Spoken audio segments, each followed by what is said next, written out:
was 10, I was adopted by a family that was deeply immersed in the ATI Basic Life Principles cult run by Bill Gothard that was made famous by the Duggars. Everyone in the cult went through the Basic Life Principles seminar and lived their lives according to the principles that Bill Gothard taught. No TV, no music, what? No pop culture, and that the dad in the home was the absolute authority on everything. Whatever your dad said was absolute Are you law, kidding? and you had to do whatever your dad wanted you to do, or you were disobeying God himself. Oh geez, I've never even heard of this man or this practice or this family. I don't know, man, that is fun. I mean, I'm sure the fathers of the home would love this because they're seen as God, but no TV and music? Oh my God, I honestly don't know what I would do with myself. There's so much joy in music and TV and entertainment. Oh y'all, that's crazy. Revival meeting for Charity Baptist Church down the road. Oh, it's okay, I'm a witch, thank you. So when cults and toxic churches send young people, especially children, to go door knocking, they're not so much proselytizing as much as they are trying to scare the daylights out of these kids. So many people are so hostile to door knockers that they'll send their dogs to chase them, or at the very least say something to scare them, like, sorry, I can't go that day, that's when I sacrifice to Beelzebub. When you do this, it reinstills a fear that the outside world is evil and that the only goodness in this world is within their cult. Because that's why they're sent out, so that way they can develop a fear of the outside world. Oh, interesting. I mean, I feel like I see memes all the time about jokes about like those people who go to your door. What are they called? The religious group. And they, Jehovah Witness? Is that what I'm thinking of? Yeah, where they go around with like their books and their Bibles and they try to get you to go to their church and stuff like that. Like I feel like there's so many memes that's just like comical to me now, but I've never seen children going up to a door and doing like the whole speech. That's a bit far. I mean, they're kids. They're just influenced so heavily.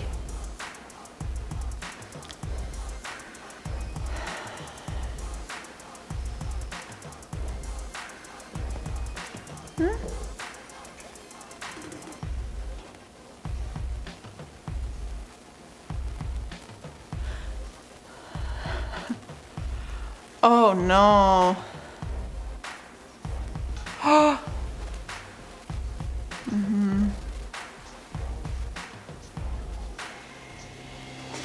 Well, yeah, I don't know what group it is or anything like that, but I actually grew up in a church, one of the churches that I went to, and they had a lot of rules. And it was very similar to that. Like I went to church camp, we called the people of the church brothers and sisters. So that kind of rings a bell to me in all honesty. I went through some weird stuff like that. So I joined Jehovah's Witnesses, aka the Watchtower Association, when I was 8 years old. At 8 years old, I just wanted to be a good person. And I thought that being a Christian was being a good person. And I thought that to be a good Christian, I needed to genuinely study the Bible.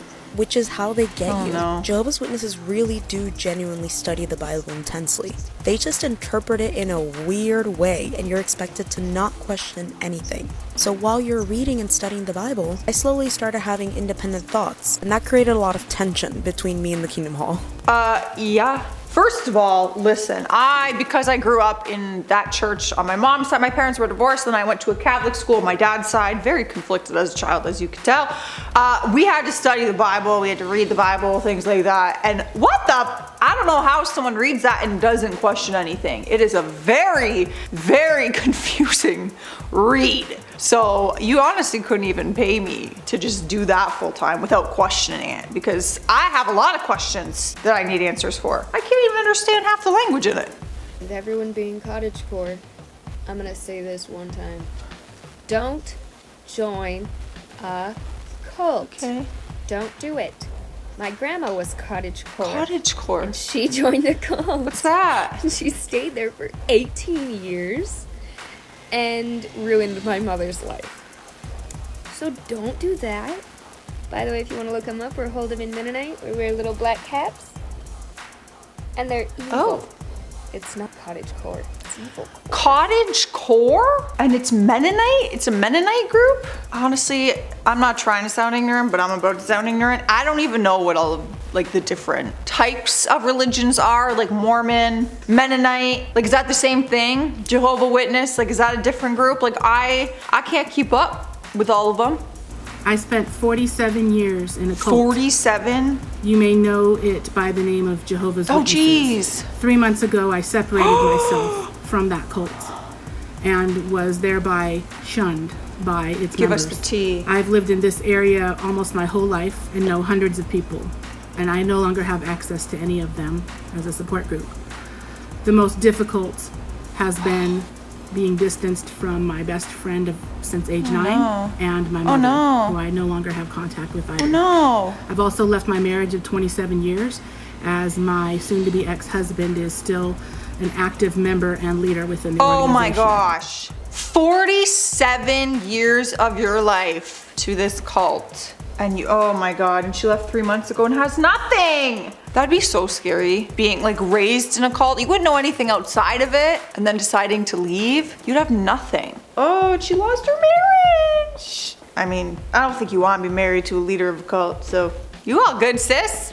So when I was 20, I was living with my first girlfriend, and our normal nightly routine was that I would frantically do homework while she watched weird documentaries on YouTube about aliens and cults and stuff. And she's watching her cult documentary, and it starts to sound a little too familiar. Young girls are assembled, all dressed in white, and are now ready to pledge their virginities to their fathers. I look up from my sewing to see what she's watching, and I recognize every single person in that documentary, and they are my childhood friends and acquaintances. So that was kind of an awkward moment and a big old coincidence. And then the next week, it happened again. He turns on some weird documentary about kids traveling the world performing exorcisms, and I'm like, I know those guys. And that was just one step in realizing that I had grown up in a cult. Wow. I didn't know there was such thing as alien cults. That's crazy. I always just assumed cults as like somewhat religion based, but aliens? Oh, and the exorcism thing, you have kids out here doing exorcisms? Oh, no way. I ain't trusting no kid to do an exorcism on me.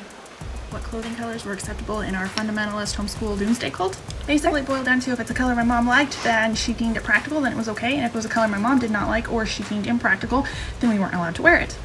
White was not okay, it was impractical. Gray was not okay, she did not like it. Light tan, oatmeal, and chocolate brown were all okay. Camel color was not okay.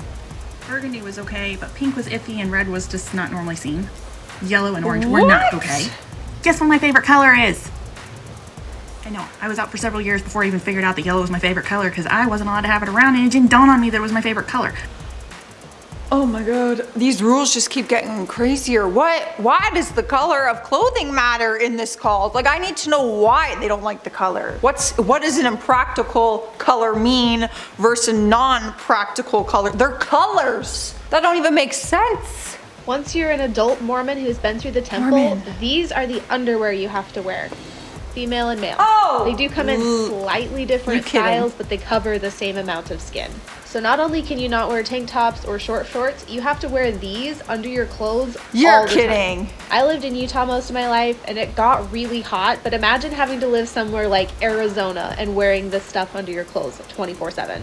Are you crazy? That's the underwear? That's an entire outfit for me. That's literally a onesie. I mean, this would never be accepted. That's crazy, Chris. That's your underwear if you're Mormon. You gotta wear that whole thing under your clothes. At our deepest, we did not do jewelry or anything that would be glamoury, fashion, draw attention, anything. My mom even stopped wearing her wedding ring for a while. Glasses had to be extremely boring, but you couldn't wear contacts because that would be vain. Sleeves had to go all the way down to almost your elbow. They did not have to cover your elbow, but you could not show your upper arm. Collarbones could not show for sure. We actually stopped hanging out with the family because their daughter showed her collarbone one time.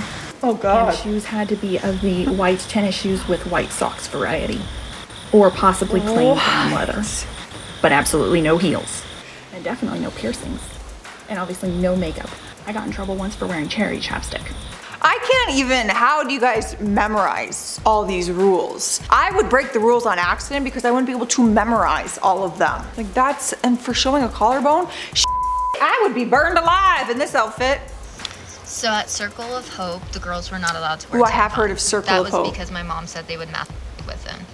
My mom didn't believe me, but I didn't even know what it was called. But I had the worst periods growing up. I could not get out of bed. And during this time, she was a complete... I would still have to wake up and feed the animals my dad was supposed to feed for agape.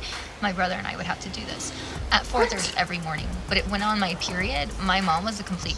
And she would either splash water in my face to get me out of bed, which I couldn't. It wasn't because I was tired, it was because I was in pain.